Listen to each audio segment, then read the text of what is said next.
Hello, in this video I want to show you every technical process that you need to go through in order to create a coloring book for sale on Amazon. One of the things I've learned is to buy one. This isn't strictly speaking a coloring book, but it has coloring pages in it. And to color the pages myself, which I found very interesting because it taught me what works, what I like and what I don't like to do about coloring pages. Other people may be different, but I've also joined some coloring book groups on Facebook and Reddit so I can find out what other people are interested in. More about this book. First of all, this happens to be a creative journal and coloring book that I created in tandem with my non-fiction book about enhancing your creative potential. In this book, I talk about journaling and coloring and all these other good things, visualization and goal setting. So I thought I'd do another book to accompany it. And if you're interested, the links are in the description below.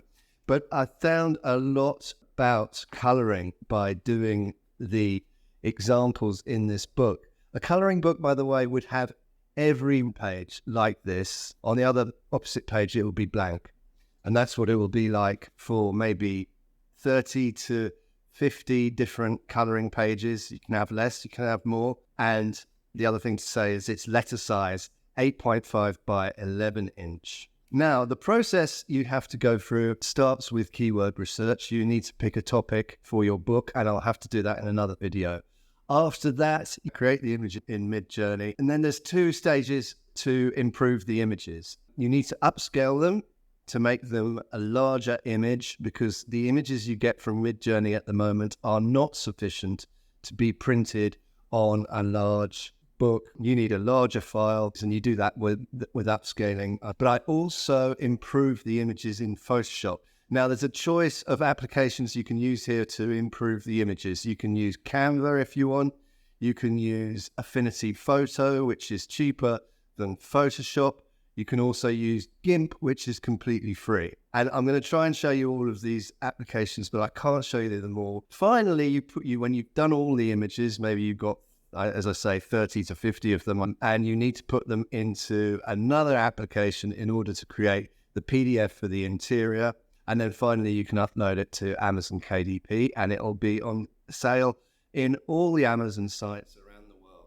So I'm going to start off with the prompts here, and I've shown these prompts before in another YouTube video. You get the idea. A coloring page featuring an abstract, dreamy landscape with a big sun. Line art, high contrast, coloring page. You want to play around with these prompts. A lot more simple. Coloring page featuring an abstract, dreamy pattern.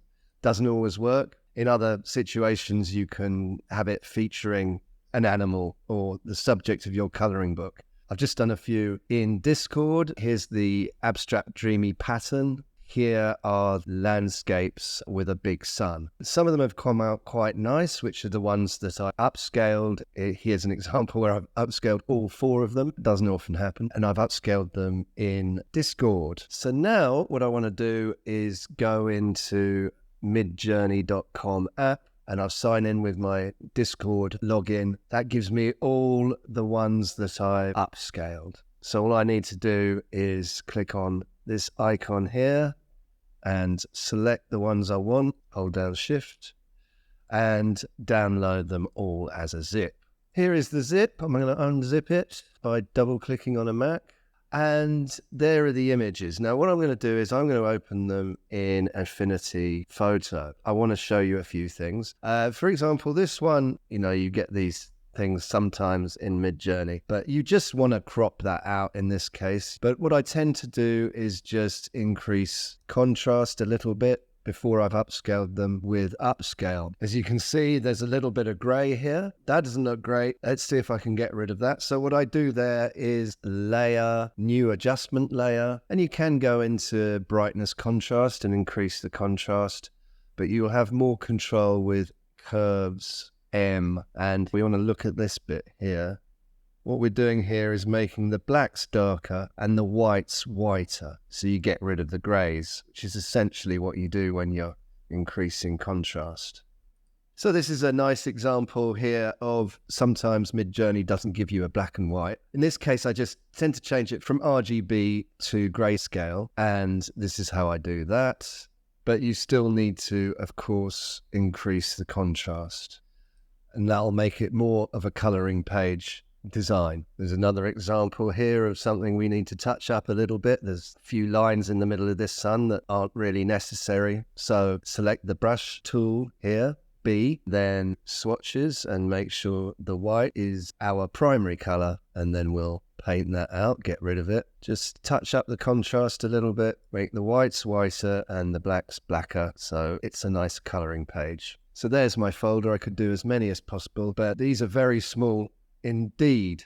That's only 300K, about 900 to 120 pixels wide at 72 DPI. That is no good to put in a coloring book that you're going to sell on Amazon. So you download a tool called Upscale. Just go to Upscale and you can get this for free. I do batch upscale here because you don't want to do one at a time. Here's the folder I just downloaded, and then I select digital art out of those options, and then select the output folder, select the same one as the input folder, and then just go upscale. And that'll take a while. All done. And now you'll see, look at the file size. They are around about 10 meg, whereas before they were around about 1 meg. And if you look at the size, you'll see that the pixel size is nearly 4,000 by nearly 5,000. It's 72 DPI, but that is okay to print in a letter-sized paperback book on Amazon as a coloring book. So we're all good. I'll just do the last step in InDesign, but you could do this in Affinity Publisher or in Word, anything that will create a multiple page PDF. I think you can do that with Canva, but you might have to use the premium version of Canva to do that. But I'm just going to show you how I do my design. So what we have here is a letter-sized InDesign document, 8.5 by 11 inch portrait. And I've got some margins here at 1/2 inch. They could be a little bit wider, but that's up to you. I put this box on the master page with a 1-point stroke, black stroke around the box. And we go right click here and insert pages, and you insert master A master, because it was on the A master we put this black box on. So insert pages, however many pages you want in your coloring book. Let's have 80 pages. And then if you look down all of these pages, you'll see they'll all have that black box. And then you can just put any of those images that you've saved. You have to do Command Shift on the element that came in from the master page onto this normal page, page 5. Command Shift on that to make the element live. And then you go Command D, which is to place here the image you've just saved. And there it is. And then what you want to do is click in the middle of it and select the image and not the box. And then you can just enlarge it and crop it in the way you want it to be cropped in your coloring book. Do that for however many times you want to do it, 40 times. And then finally you export, Command E, and make sure it's a PDF, and then I would choose that preset. And that is how you create a coloring book for sale on Amazon KDP. My name's Rob Cullen. I hope you enjoyed it. I'll see you in another video.